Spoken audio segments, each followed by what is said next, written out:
Hey everybody, Joe, Passion Unchained here. In this video, I'm going to talk to you about how important it is to set goals for your year. And I'm going to go over my year, get vulnerable with you about the good, the bad, and the ugly, and also invite you to do the same. That's the only way you're going to supercharge your life is if you're honest with yourself.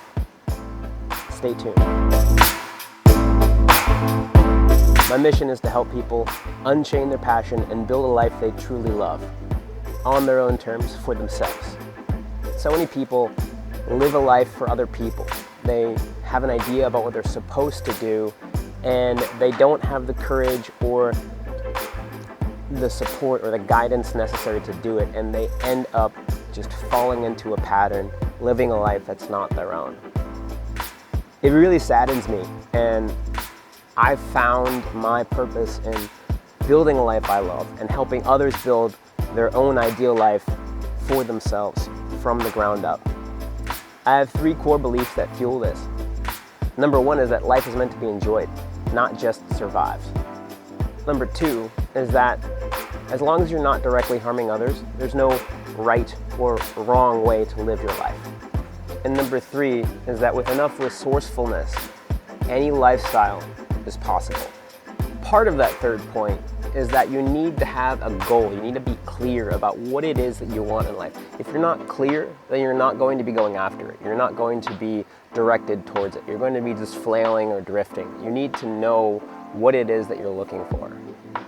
I've recently come across the analogy of making your life like a garden. You plant the things that you want, you nurture them, you water them, you pull out the weeds, and you grow the kind of garden that you want. And life is about the gardening process. You enjoy the fruits of your garden, yes, but you have to tend to the roots. Whether that's your love life, like I've been talking about a lot, or your business, or your friendships, or anything else in your life, you have to tend to the roots, but you also have to be clear about what kind of garden are you building? What do you plant where? Do you want a beautiful pattern of different colored flowers to make it look amazing and gorgeous? Or are you just trying to put everything just kind of randomly and make it all look kind of natural and organic? That's the goal that you set. You plan out your garden before and during the process of planting and watering. Then once you get clear on your goals, then you actually start doing it. And that also involves you going after your plan, actually watering it the way you said you were going to water it, going after the kind of garden that you said you were going to go after. So every year, I set goals to get closer to my ideal life. You're gonna be in my video. So this past year, I had a bunch of goals in my life. All of these goals put together, I achieved a lot of them. There are some of them that I didn't quite achieve.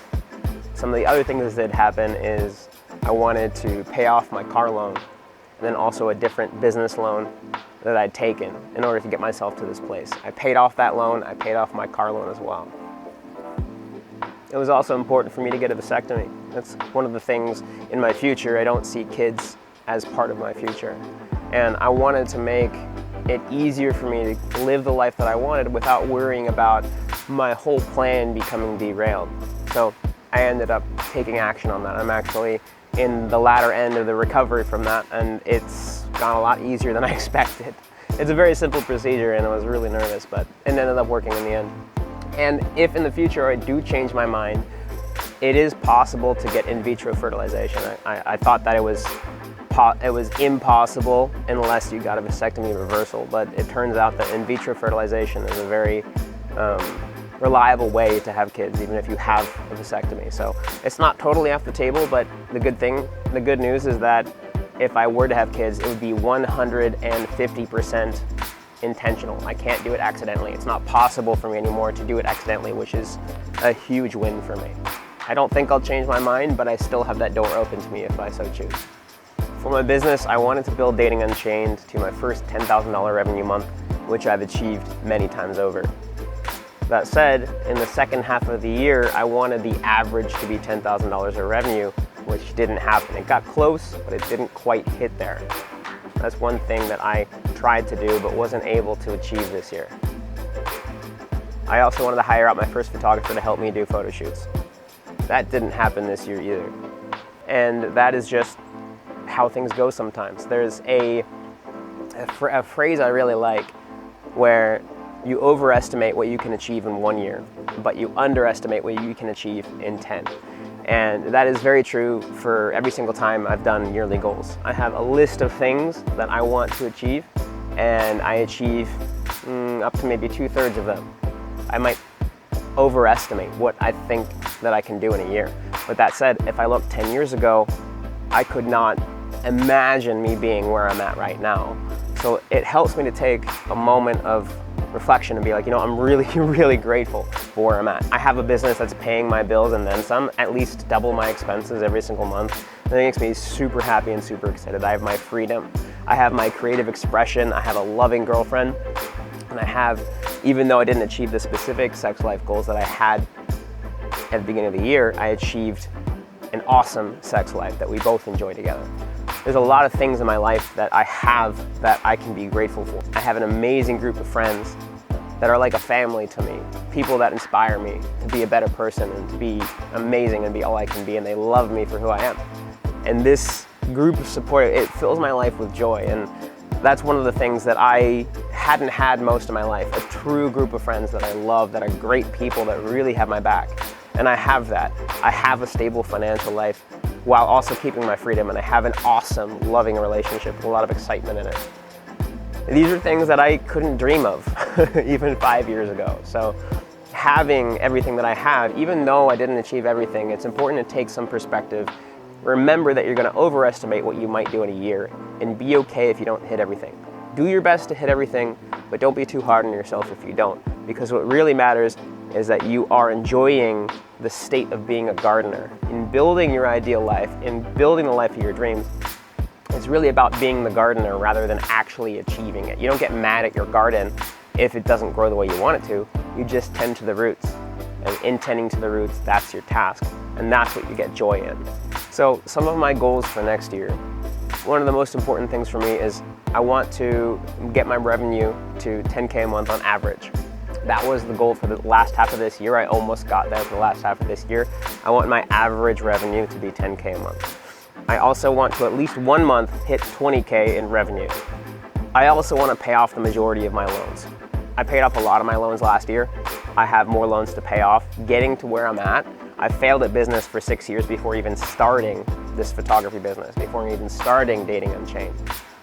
It took me a while to get to where I'm at, and I had to take out a lot of loans to get there. So I intend to pay off the majority of the loans. There are specific loans that I've enumerated in my goals, but that I'll keep to myself. But I intend to pay off all the loans except for my student loans. Those are, I've decided that it's not as important to pay those off. The interest rate is a lot lower, and the other ones that have a lot higher payments, I'm going to pay off those this year.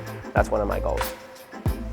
I also intend to release courses as part of Dating Unchained and as Passion Unchained to expand the kind of things that I offer, to open up to a new audience that might not be able or willing to do a photo shoot, and also allow myself to make revenue and help people while maintaining more of my time as free. I'm still going to do photo shoots, of course, but I'm going to expand my offering to people. I also want to start an email list. That's been a huge thing for me. I used to have an email list, but I've neglected it. I didn't really know how to get people to sign up. That's going to be one of my goals this year. Travel-wise, I really want to go to Peru. I already have a shoot booked in Peru, so that's one of the things I'm going to do, is I'm going to do that. And even if for some reason the shoot gets delayed or there's an issue with the shoot and something happens, which it's not going to be the case, 99.9% probability, but if it does, I'm still going to go to Peru because I really want to get out of the country and go somewhere new. And I also have another goal of going to another place out of the country that's new. It could be a country I've already been to, but a different city, or a whole new country altogether, but I want to get some travel done this year and really expand my horizons. Also, I've wanted to do more creativity for a long time, so I've signed up to a local makerspace called Assembly here in Austin, and I intend to go there on a regular basis and start applying my creativity. I also have a goal of doing more tutorials to increase my skill in Photoshop and Lightroom and digital art and digital creative production. So my next year my goals involve different aspects of my life. They involve aspects of my business and my finances. They involve aspects of my travel, and they involve aspects of my creative expression. I also have relationship goals as well.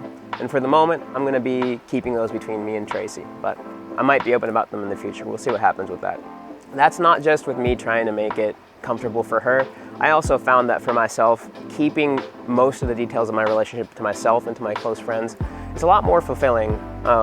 A lot of people I see keep their relationships super open on social media, and I found it doesn't really make me excited. It's not really a thing that, it just kind of gets in the way of making a good relationship in my experience. At least personally, I find that the more open I am publicly about my relationship, the less I really enjoy it. It's not really between us anymore, and in my mind, I just keep thinking about what other people think about, and I don't want that. I already do enough social media for my own life. I don't really want to do social media and involve her in it, but that might change at one point. I'm not super committed to that, so it's possible that I'll be more open about our relationship. One of the last things I want to do is I want to do a marathon this year. I was going to do that this past year, but I ended up not doing that for various reasons. Mostly because I really didn't make it happen. There are a lot of things that I set the goal, but I didn't really follow up with it. And that's one of the important things is, as a gardener, if you set the goal to like have an herb garden, you don't go and buy the seeds, or you go and buy the seeds but you don't plant them, or you plant them but you don't really water that area of the garden, you're not going to have an herb garden. And so in your life, you have to, you set the plan for your garden, but then you actually have to do it. And if you don't do it, like nothing's going to really happen. So I want to hear one of your main goals that you have in the comments. Please go in below and be like, what is your main goal this year? What is one of your most important things for you to achieve? And I'll read all the comments, I'll reply to every single one, and I'm looking forward to hearing what you have. Because building a life that you love, unchaining your passion, and building the life of your dreams, it involves you taking an active role in the design of that life. You get to say what it is you're building, and you get to go after it. And if you don't even take the first step in dreaming it up, it's scary, I know, to dream up something. That means that you have to let go of the safety of what you have and the comfort, and that means that you actually have to commit and do the work. But if you do that, you have open to you a life of magic. And that's what I have right now. And the life that I have right now, if I went back in time and gave this to myself 5 years ago, I would be so fucking grateful. I'd break down in tears and I'd hug myself and I'd be like, oh, seriously? Like, you're giving me this? You're giving me this life of awesomeness? That's the feeling that you have when you set the goals, and even if you don't stick to all of them, even if you get like maybe half of them done every year, you're still moving your life forward and building the life of your dreams, of your own design. And that's the magic I want to bring to this world. That's what Passion Unchained is. And that's what Dating Unchained is. It's a specific section of your life. It's focused on how to build a love life that you truly want. And I'll have more content in this coming year focused like this. Focused, aligned, and truly trying to help you build a life that you want. Build a life of your own design from the ground up that suits you and that makes you super excited and super happy to follow. I wish you all a happy new year. Subscribe if you haven't to come with me along on this journey, and I'll see you in the new year.